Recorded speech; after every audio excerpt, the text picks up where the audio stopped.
Você gosta de historinhas do Antigo Testamento que te prometa a bênção, que te prometa a porta aberta. O mar vai abrir, Moisés, porque o cajado está na tua mão. E você levanta a mão assim, ó: eu tenho o meu cajado, eu vou abrir esse mar. Ei, Elias, o fogo vai cair, você vai matar seus inimigos, Elias. Porque quem te viu na prova e não te ajudou, quando te vê na bênção, você vai se arrepender, porque você vai brilhar, eles vão se apagar. Eita, eu sou Elias. Ei, Davi, você vai derrubar esse gigante, viu, Davi? Ei, Davi, o gigante cai, e você diz: eu sou Davi, eu derrubo mesmo. Mas quando fala sobre as pregações de Jesus, quando abre o texto para falar o que Jesus disse, incomoda. É perigoso certas igrejas esvaziarem se mostrarmos as pregações de Jesus para elas. Não é cristocentrismo pregar milagres que Jesus operou. Jesus fez cego ver, sim. Jesus fez mudo falar, que legal, abre a boca e dê glória, porque ele faz mudo falar. Jesus fez morto ressuscitar, que legal, prega para os ímpios, que ele vai dar vida para os ímpios. Olha que coisa linda, toca pela fé na orla dele, que ele está aqui, e você vai ser curado. Isso é cristocentrismo limitado, isso é cristocentrismo interesseiro. Só prega os milagres que Jesus fez. Eu não sou sensacionista, eu sou pentecostal, mas deixa eu lhe dizer uma coisa à luz da Bíblia Sagrada: nem todos os milagres que Jesus fez se repetirão da mesma forma que ele fez. Mas pastor, Jesus disse que nós faríamos obras maiores. Ele não disse em essência, ele disse em quantidade ou alcance, porque a sua quantidade de tempo foi 33 anos aqui, e o alcance, ele trabalhou ali na Palestina. Não em essência, ninguém aqui faz nada maior ou melhor em essência do que Jesus fez. Agora, o alcance maior nós temos. Talvez esse ministério tenha mais pessoas alcançadas pela mensagem do que o que Jesus alcançou no seu ministério de 3 anos. Foi isso que ele disse: faríamos obras maiores em alcance. Só que a gente pega as obras de Jesus para ficar fazendo promessas falsas ou tomar posse de promessas falsas. Mas quando vamos analisar as palavras de Jesus, aí ele nos humilha, ele nos quebranta, ele nos envergonha. Há vários pregadores aqui, e os senhores sabem que é difícil fazer uma exegese correta das pregações de Jesus. Tem textos nas pregações de Jesus que a gente pula. Vou nem tocar nesse assunto, vai me queimar, vai entristecer a igreja.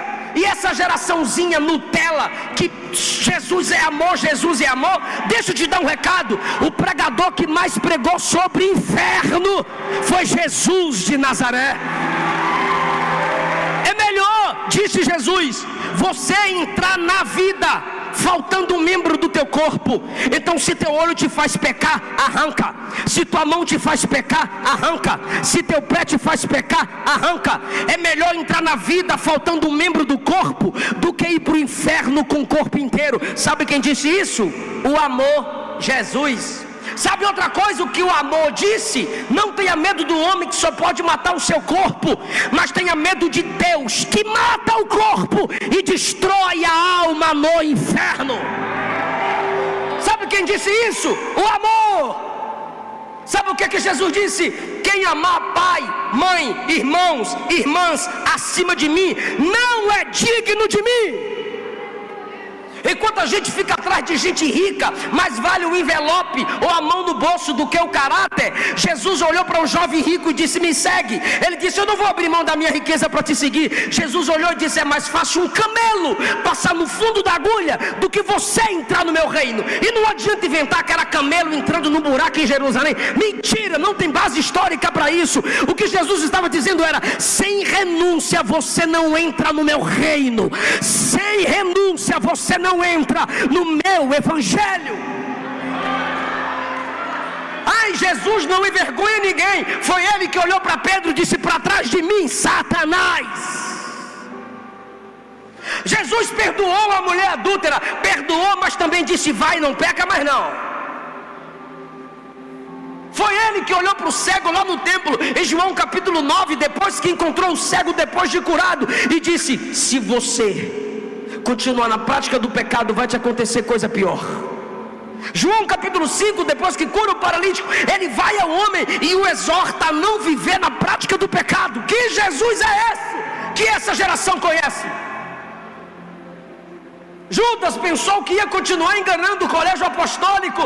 E agora? É que Jesus disse: um dentre vós vai me trair. E Pedro, que era arretado, estava do outro lado da mesa. João estava do lado de Jesus, colocou a cabeça bem aqui. Aí Pedro pergunta: quem é logo aí, rapaz? Aí João olha para Jesus e pergunta: quem é, Senhor? Aí Judas vai estendendo a mão para colocar a mão no prato: quem é, mestre? Aí Jesus diz: aquele que põe a mão comigo no prato. Esse é o que me trai, pois é o diabo entre nós.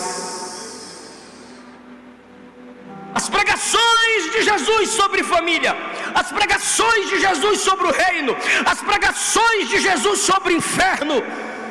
Se você ama Jesus, você ama as pregações de Jesus.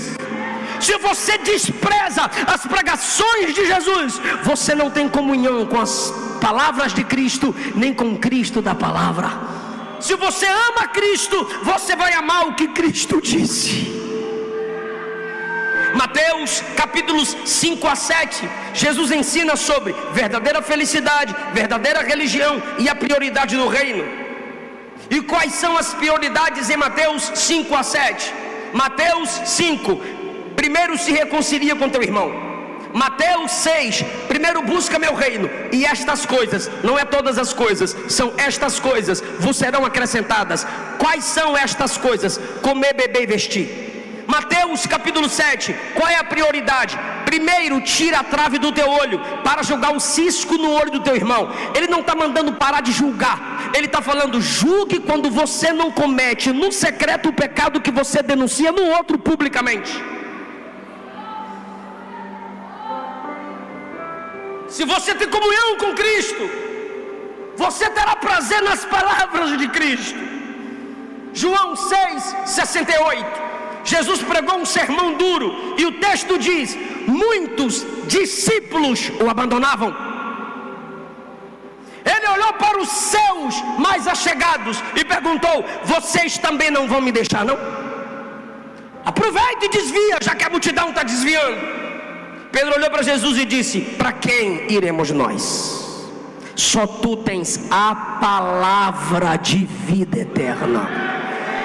Pedro não disse para onde iremos nós, Pedro disse para quem. Se Pedro dissesse para onde iremos nós, ele estaria dizendo: ah, Senhor, não há lugar nenhum melhor que a tua presença. Mas ele não disse isso, ele disse: para quem iremos nós? Só tu tens a palavra de vida eterna. O que ele estava dizendo é: não há ninguém que fale do jeito que o Senhor fala, não há ninguém que tenha uma palavra tão poderosa quanto a tua. João capítulo 7, mandaram prender Jesus. E quando vieram prender Jesus, foram aprisionados pela pregação de Jesus. Chegaram atrasados diante dos sacerdotes. E quando chegaram atrasados, os sacerdotes perguntaram: cadê ele? Por que vocês não prenderam esse homem? E a resposta da polícia foi: a gente teve que ficar grudado lá, porque ninguém nunca falou como esse homem fala. Quem ama Jesus é cativado pelas palavras de Jesus. Aí você diz: pastor, sinceramente, eu não gosto de ler as pregações de Jesus. João 12:48, quem me rejeita não recebe as minhas palavras, mas a própria palavra que eu falo, essa vai julgar aqueles que me rejeitam no último dia. A palavra de Cristo que você rejeita hoje vai ser a base pela qual Cristo vai te julgar no dia do juízo final. João 14:24, Jesus disse: todo aquele que não me ama não terá prazer em obedecer às minhas palavras. Ou seja, se não há prazer em nós em obedecer às palavras de Jesus, não há comunhão entre nós e Jesus. A pesquisa de qualquer cientista termina na mente, termina no corpo. Qualquer patologista vai no máximo dissecar o corpo do ser humano. Qualquer pesquisador vai no máximo no túmulo do ser humano. Só as palavras de Jesus falam sobre sua mente, sua alma, seu espírito, seu corpo, e fala sobre onde você vai passar a eternidade. Trata de guardar as palavras de Jesus. Comece hoje a entender que as palavras de Jesus é muito mais do que a parte vermelha do Novo Testamento. As palavras de Jesus são espírito e vida. Talvez você esteja morrendo espiritualmente porque você não estuda as palavras de Jesus, porque você não gosta de ser confrontada, não gosta de ser confrontado com as palavras de Jesus. Ele não era um homem comum falando a outros homens sobre Deus. Ele era Deus entre os homens, falando sobre si, pois ele é um com o Pai. Por isso sua palavra é tão poderosa, por isso sua palavra é transformadora. Por que os doentes eram curados? Porque eles confiavam na palavra de Jesus. Quando Jesus dizia vê, o cara acreditava na palavra que ele estava ouvindo, vê, e a palavra que ele acreditava dava a ele capacidade para enxergar. Se você quer santidade, se você quer transformação, se você quer mudança de vida, leia as palavras de Cristo. Pastor, não sei ler, coloca no YouTube, na voz de Cid Moreira, e lá você escuta o Novo Testamento, lá você escuta as palavras de Jesus, memoriza, canta, prega, fala sobre ela, deixa entrar na sua alma, deixa entrar na sua mente. As palavras de Jesus são espírito e vida. Qualquer pastor que quiser testar a saúde do caráter de sua igreja, é só começar a pregar as palavras de Jesus nela. Último lugar, fomos chamados para a comunhão de seu Filho Jesus. Se você tem comunhão com Jesus, você terá comunhão com a intelectualidade ou a teologia da encarnação, humildade, saber que Deus quer seres humanos, que Deus quer contato com gente. Isso é encarnação. Segundo, se você tem comunhão com Jesus, você vai amar as palavras dele. Eu não tenho como ter comunhão com você e não gostar de ouvir você. Se eu tenho comunhão com a minha esposa, eu escuto as palavras dela. Se ela tem comunhão comigo, ela escuta as minhas palavras. Nós valorizamos a palavra do outro. Então, onde há comunhão, também há valorização das expressividades. Terceiro lugar, se eu tenho comunhão com Cristo, eu serei atraído para a sua santidade. Quem tem comunhão com Jesus, tem também comunhão com a sua santidade. Se não, preste atenção, Marcos capítulo 9, versículo 2. 6 dias depois, Jesus tomou consigo 3, Pedro, Tiago, João. Se ele diminui a quantidade de discípulos, ele está os trazendo para o momento de intimidade. E quando ele os levou, o texto diz no versículo 2: e os levou sós, em particular. Sabe o que é isso? Intimidade. A um alto monte. Sabe o que é isso? Os cortou da vida comum e os levou para uma ambiência superior. O que é isso? Intimidade. E ali diante deles, diz o texto, Jesus se transfigurou. Transfigurar-se significa mostrar o que é por dentro, mostrar a interioridade através de uma transformação externa. No monte chamado da transfiguração, Jesus agora vai se revelar como ele é por dentro a 3 homens numa intimidade. E Lucas diz que isso aconteceu enquanto eles oravam, porque oração é questão de intimidade. Enquanto eles oram, Jesus se transfigura. Agora presta bem atenção no resultado da transfiguração, versículo do número 3. Quando Jesus está se transfigurando, o corpo de Jesus era um véu. O corpo de Jesus era um véu, pastor Cassiano, opaco, que ocultava aquela essência da sua glória divina. Se eles enxergassem o ídolo, eles iam cegar, eles tinham que colocar as mãos, como fez Arão e os filhos de Israel diante de Moisés.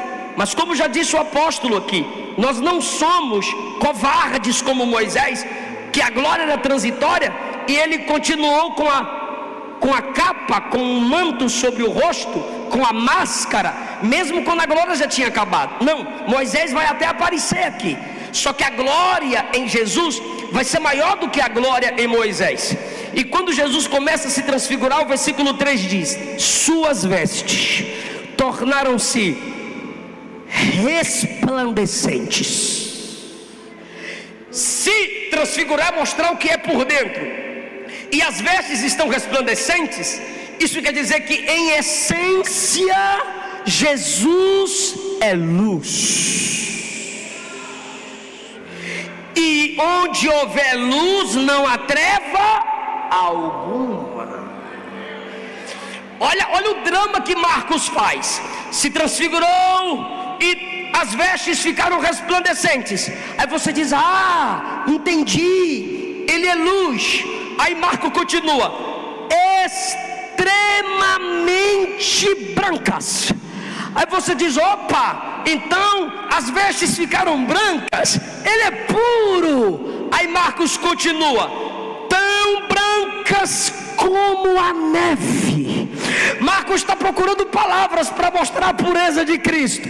Aí você diz: branquinhas, alvinhas como a neve. Aí Marcos diz: de tal modo que nenhum lavadeiro sobre a terra conseguiria deixar vestes tão brancas, tão puras, tão limpas como aquelas. O que Jesus estava dizendo aos discípulos na comunhão é: eu sou santo, eu sou perfeito, eu não compactuo com o pecado. Moisés foi um grande profeta, Elias foi um grande profeta, pois os dois apareceram lá. Aí o Pedro olhou e disse: Senhor, vamos fazer 3 tendas, uma para ti, outra para Moisés, outra para Elias. Colocou Jesus, Moisés e Elias no mesmo nível. O pai desceu no monte e disse: o meu filho amado é esse aqui. Aí Moisés e Elias desaparecem. Só ele é santo, santo, santo. O livro e o filme Código da Vinci tentou mostrar a impureza no caráter de Cristo. A Rede Esgoto de televisão já expôs um filme com Jesus com olhares maliciosos para Maria Madalena. Porta dos Fundos, programa maligno, já quis colocar Jesus se apaixonando por João, o apóstolo do amor que deitava no seu peito. Esses dias atrás, um ateu disse que o Espírito Santo deveria se encarnar e confessar o pecado, porque ao engravidar Maria, o Espírito se tornou adúltero. Enquanto Paulo chama a encarnação de mistério, os inimigos de Deus chamam de adultério. Em João capítulo 8, os inimigos de Jesus disseram que ele era filho da prostituição. Os gnósticos diziam às igrejas que se Jesus tinha o corpo, ele não era santo, ele era impuro como qualquer homem. Mas quando você lê as cartas de Pedro, que andou com ele 3 anos, Pedro escreveu: ele é o cordeiro imaculado, sem mancha, sem pecado. João andou com ele 3 anos e escreveu: ele é luz e nele não há treva alguma, glorifique a ele. A mulher de Pilatos escreveu: esse homem é justo. O centurião no pé da cruz disse: verdadeiramente esse homem era justo. E lá no céu, Isaías 6, Apocalipse 4 e 5, os anjos cantam que ele é santo, que ele é santo, que ele é santo. E aqui está a igreja dizendo que ele é santo, ele é lindo, ele é maravilhoso, ele é perfeito.